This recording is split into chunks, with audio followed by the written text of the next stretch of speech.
The cartels making the most money in coke are the Mexicans, and then there's everybody else. And by everybody else, I mean the people that are shipping it to Europe.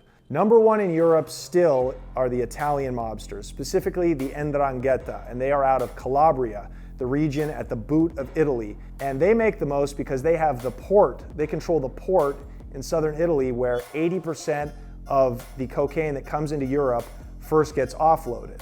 So they have gone so far as to actually move a lot of their members to the source countries in Ecuador and Colombia and Peru. So think about that. They could buy a kilo at wholesale from a Colombian dealer in Colombia for $2,000 and say they buy 1,000 of those. That's a $2 million buy price.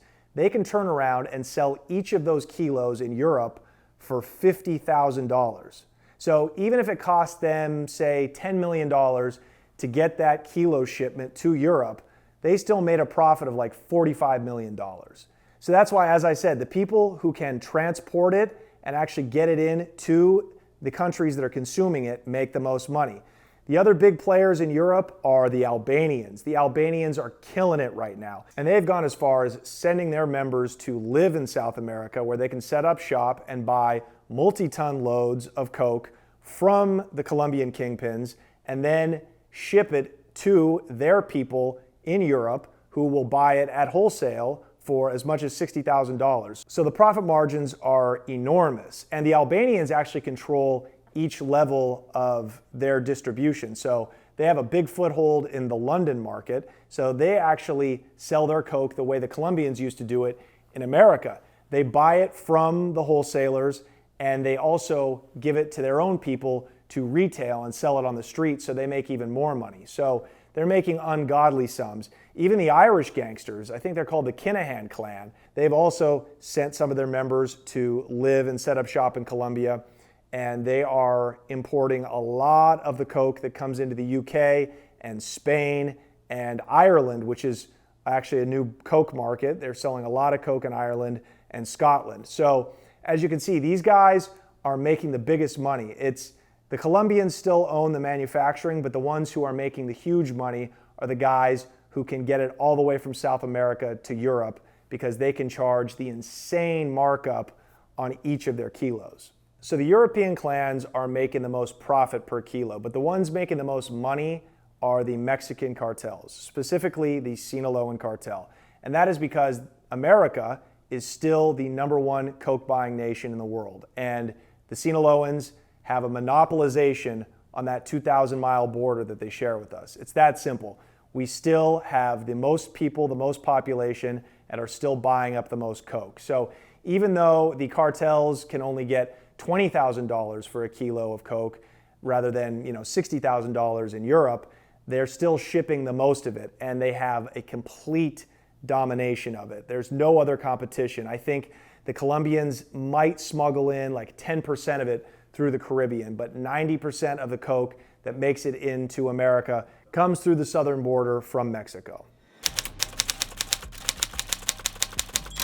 So in Europe, the coke game is very organized. It's very clannish, and it's dominated by gangs that organize themselves based off of ethnicity usually. So I've talked about the Albanians and the Italians and the Irish, in Scotland.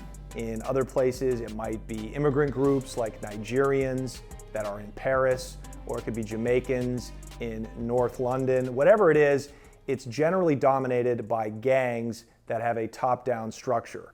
So it usually stays within the hands of an organized group until it hits the street. Now, I'm sure there are plenty of independent coke dealers in Europe, just like I was, but the difference is the majority of the people that sell there are usually connected to some sort of a hierarchy. So whether it's people in the ghettos of London that have to sell drugs for, guys from Albania who bring it in wholesale, whatever that is, generally it's much more structured like a mafia. In America, once that coke crosses the border, it's free market. It's freelancers. Now, maybe that's Mexican guys, maybe it's Colombian guys, maybe it's black guys, maybe it's just regular old redneck honky white guys. Whatever it is, in general, nobody's giving commands from the top. I was buying coke from a lieutenant of the Sinaloa cartel.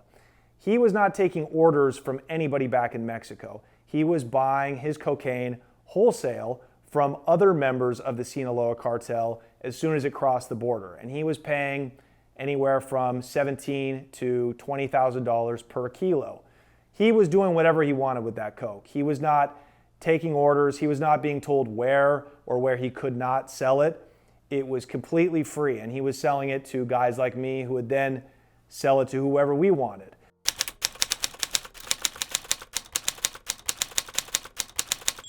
Turf doesn't mean as much in the US. It doesn't mean as much in general. You know, all of these stereotypes you see about these drug gangs who are going to war over little corners, just like The Wire on HBO, that almost doesn't exist anymore. Technology and the cell phone have made that irrelevant. What matters is your product. If your product is the best, you can then go find and sell to as many people as you want. It's like ordering something on Postmates. You're a delivery guy. I operated like a pizza man, but my pizza cost about $100 a shot.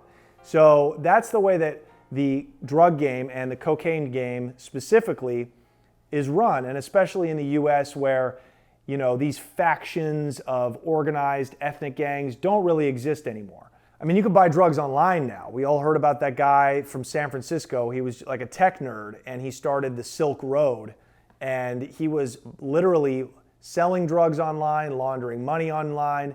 He fucking ordered hitmen online. Yeah, the turf wars, well, they do exist sometimes in ghettos in Europe where you see big housing projects that are dominated by different clans. That does happen every now and then, but they're mostly a thing of the past. Violence in the drug game exists at the top and at the very bottom. What's up, guys? If you like that clip, make sure to check out the full episode right here and subscribe to the channel right here.